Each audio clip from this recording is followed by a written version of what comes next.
ക്രിസ്തുവിൽ വാത്സല്യമുള്ളവരെ, വിശുദ്ധ വാരത്തിലെ പ്രഥമ ദിനമായ കുരുത്തോല ഞായറിലേക്ക് നാം പ്രവേശിക്കുകയാണ്.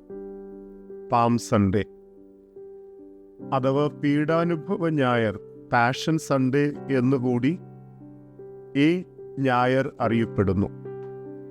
പെസഹ വ്യാഴം, ദുഃഖവെള്ളി, ഈസ്റ്റർ ജാഗരണം എന്നീ കർമ്മങ്ങൾ പെസഹ ത്രിദിനങ്ങൾ ആണ്. ഇന്നത്തെ തിരുക്കർമ്മങ്ങളോട് അനുബന്ധിച്ച് ലൂക്ക എഴുതിയ സുവിശേഷത്തിൽ നിന്നുള്ള 2 ഭാഗങ്ങൾ പ്രഘോഷിക്കപ്പെടുന്നുണ്ട്. ഒന്ന് കുരുത്തോല പ്രദർശനത്തിന് മുൻപ്, 2 ദിവ്യബലി മധ്യേ. ആദ്യ സുവിശേഷ ഭാഗം വിവരിക്കുന്നത് യേശുവിൻ്റെ ആഘോഷപൂർവമായ ജെറൂസലേം പ്രവേശനത്തെക്കുറിച്ചാണ്.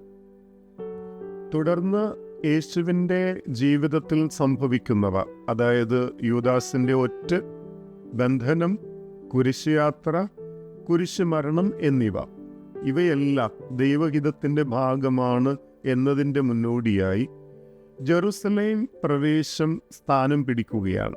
ദിവ്യബലി മധ്യയുള്ള സുവിശേഷ പ്രഘോഷണത്തിൽ നാം ശ്രവിക്കുന്നത് യേശുവിൻ്റെ പീഡാനുഭവത്തെ സംബന്ധിച്ച വിവരണമാണ്. യേശു തൻ്റെ പരസ്യജീവിത കാലം മുഴുവൻ ലക്ഷ്യം വെച്ചിരുന്ന ദൈവരാജ്യ പ്രഘോഷണം തന്നെയാണ് പീഡാനുഭവ വേളയിലും തുടരുന്നത്. വിശുദ്ധവാരത്തിൻ്റെ ആദ്യ ദിവസം തന്നെ യേശുവിൻ്റെ പീഡാനുഭവങ്ങളെക്കുറിച്ചുള്ള വിവരണങ്ങൾ നൽകുവാൻ കാരണമായി നിലകൊള്ളുന്നത് തുടർന്നുള്ള ദിവസങ്ങളിൽ യേശുവിൻ്റെ ജീവിതത്തിൽ സംഭവിക്കുന്ന പീഡാനുഭവങ്ങളെക്കുറിച്ച് ധ്യാനിക്കുവാൻ വേണ്ടിയാണ്. മാത്രവുമല്ല, യേശുവിൻ്റെ കുരിശ് യാത്രയിൽ അവിടുത്തെ അനുധാവനം ചെയ്ത് അവിടത്തോടുകൂടെ പീഡാനുഭവത്തിൽ പങ്കുചേരുവാൻ വേണ്ടിയും കൂടിയാണ്. ഇന്ന് നാം പ്രധാനമായും അനുസ്മരിക്കുന്നത് ജെറൂസലേം നഗരിയിലേക്കുള്ള യേശുവിൻ്റെ കടന്നുവരവാണ്. ജെറൂസലേം രാജകീയ പ്രൗഢി വിളിച്ചോതുന്ന പട്ടണ ദേശമാണ്. മഹാനായ ദാവീദ് രാജാവ് വിജയാഘോഷത്തോടെ ജെറൂസലേം പട്ടണം കൈയടക്കിയതിനെ ഇത് ഓർമ്മപ്പെടുത്തുന്നു. 2 സാമുവേൽ 6:16. ഈ അനുസ്മരണത്തിലൂടെ നമ്മളും യേശുവിൻ്റെ കാൽപ്പാടുകളെ പടിപടിയായി അനുഗമിക്കുന്നു. യാത്രയുടെ ആദ്യ പടിയായ ജെറൂസലേം കവാടത്തിൽ നിന്ന് നാം എത്തുന്നത് യേശുവിനായി പെസഹ ഒരുക്കിയ മാളിക മുറിയിലേക്കാണ്. അവിടെ നിന്ന് തുടരുന്ന യാത്ര എത്തിച്ചേരുന്നത് ഗെത്സമനിയിലാണ്. അവിടെ നിന്നും നാം പ്രവേശിക്കുന്നത് പിലാത്തോസിൻ്റെ പ്രത്തോറിയത്തിലേക്കാണ്. തുടർന്ന് നമ്മുടെ യാത്ര കാൽവരിയിലേക്ക് നീളുന്നു. യാത്രയുടെ ഉച്ചകോടി കാൽവരിക്കടുത്തുള്ള കല്ലറയിൽ അവസാനിക്കുകയാണ്.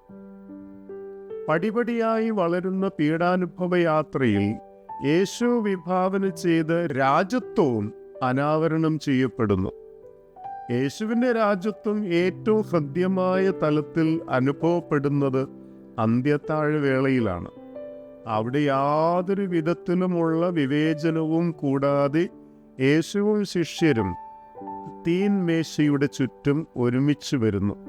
യേശുവിൻ്റെ സ്വപ്നത്തിലുള്ള രാജ്യത്വത്തിൻ്റെ സ്വഭാവ വൈശിഷ്ട്യങ്ങളായ സാഹോദര്യം, സമത്വം ഈ അത്താഴവേളയിൽ നിഴലിക്കുന്നുണ്ട്. ഈ ലോക രാജാക്കന്മാരുടെ ഇടയിലാകട്ടെ കിടമത്സരങ്ങളും വിവേചനവും അസമത്വവും പ്രബലപ്പെടുന്നു. അന്ത്യത്താഴവേളയിലെ ശിഷ്യരുടെ ഇടയിൽ ഉയർന്ന സംഭാഷണ വിഷയമായ തങ്ങളിൽ ആരാണ് വലിയവനെന്ന അടക്കം പറച്ചിലിന് യേശു നൽകുന്ന മറുപടിയിൽ യേശുവിൻ്റെ വിഭാവനയിലെ രാജ്യത്വത്തിൻ്റെ മറ്റൊരു സവിശേഷതയുണ്ട്. യേശുവിൻ്റെ രാജ്യത്വത്തിൽ ആധിപത്യമോ അധിനിവേശമോ ഇല്ല, മറിച്ച് ശുശ്രൂഷയാണ് ഉള്ളത്. രാജാവ് തൻ്റെ പ്രജകളുടെ ശുശ്രൂഷകനായി മാറുന്നു.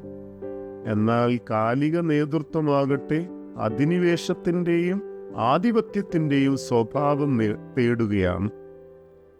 യേശുവിൻ്റെ രാജ്യത്വത്തിൻ്റെ മുഖമുദ്രയായ അഹിംസയും ക്ഷമയും ദൃശ്യമാകുന്ന ഇടമാണ് ഗെത്സമനി. യേശുവിനെ ബന്ധിക്കുവാൻ രക്തദാഹത്തോടെ ഒത്തുകൂടുന്ന യോദ്ധാക്കളുടെ നടുവിൽ അചഞ്ചല ചിത്തതയോടെ അഹിംസയുടെയും സൗഖ്യത്തിൻ്റെയും പ്രതീകമായി യേശു നിലകൊള്ളുകയാണ്. ന്യായാധിപ സംഘങ്ങളുടെ മുന്നിലും പിലാത്തോസിന്റെ മുന്നിലും കുറ്റാരോപിതനും അപഹാസ്യനുമായി യേശു നിലകൊള്ളുമ്പോഴും തൻ്റെ രാജത്വത്തിൻ്റെ കമനീയത വിളിച്ചോതുന്നത് ആരെയും കുറ്റം വിധിക്കാത്ത, ആരുടെ മേലും കുറ്റം ആരോപിക്കാത്ത സ്വഭാവ വൈശിഷ്ട്യങ്ങൾ അവിടുന്ന് പ്രകടമാക്കുന്നു എന്നതാണ്. എന്നാൽ സമകാലിക നേതൃത്വം പലപ്പോഴും ആരോപണ പ്രത്യാരോപണ ചുഴിയിൽപ്പെട്ട് നട്ടം തിരിയുന്ന കാഴ്ചയാണ് നമുക്ക് സുപരിചിതമായിട്ടുള്ളത്. പീഡാനുഭവ യാത്രയുടെ പാരമ്യതയിൽ കുരിശിൽ യേശു പ്രാവർത്തികമാക്കാൻ ശ്രമിച്ച രാജത്വത്തിൻ്റെ സുന്ദരമായ കാഴ്ചകളുണ്ട്. ഒന്ന്, പാപിയുടെ മുൻപിലും തുറക്കപ്പെടുന്ന പറുദീസ. 2, ശത്രുപക്ഷത്തോടുള്ള സമഭാവന. 3, ആരെയും കുറ്റം വിധിക്കാത്ത ആത്മസമർപ്പണം. ഇന്നത്തെ നേതൃത്വമാകട്ടെ ശത്രു സംഹാരത്തിനും കുറ്റം വിധിക്കലിനും വെമ്പൽ കൊള്ളുന്നു. അപ്രകാരം യേശു സംജാതമാക്കാൻ ശ്രമിച്ച രാജത്വത്തിൽ സർവരെയും ഉൾക്കൊള്ളുന്ന സമത്വസുന്ദരമായൊരു ഘടനയുണ്ട്. അതിൽ അനൈക്യത്തിന് പകരം ഐക്യവും, ആധിപത്യത്തിന് പകരം ശുശ്രൂഷയും, ഹിംസയ്ക്ക് പകരം അഹിംസയും, കുറ്റം വിധിക്കലിന് പകരം ക്ഷമയും, സ്വാർത്ഥതയ്ക്ക് പകരം സ്നേഹവും വേരോടുന്നു. ജെറുസലേം കവാടത്തിൽ ആരംഭിച്ച് കാൽവരിയുടെ നെറുകയിൽ അവസാനിപ്പിച്ച യാത്രയിലൂടെ സ്ഥാപിക്കാൻ ശ്രമിച്ച രാജത്വം വിജയമണിയുന്നത് രക്തസാക്ഷിത്വത്തിലാണ്. യേശുവിനോടൊപ്പം യാത്ര ചെയ്യുന്ന നാം യേശു വിഭാവന ചെയ്ത രാജത്വം ഇന്ന് നിലനിൽക്കുന്ന സാഹചര്യങ്ങളിൽ ഉറപ്പാക്കാൻ വിളിക്കപ്പെടുകയാണ്. ജീവൻ വിലയായി നൽകിപ്പോലും ഇത് സാധ്യമാകാൻ നമുക്ക് കഴിയട്ടെ. ദൈവം നമ്മെ സമൃദ്ധമായി അനുഗ്രഹിക്കട്ടെ.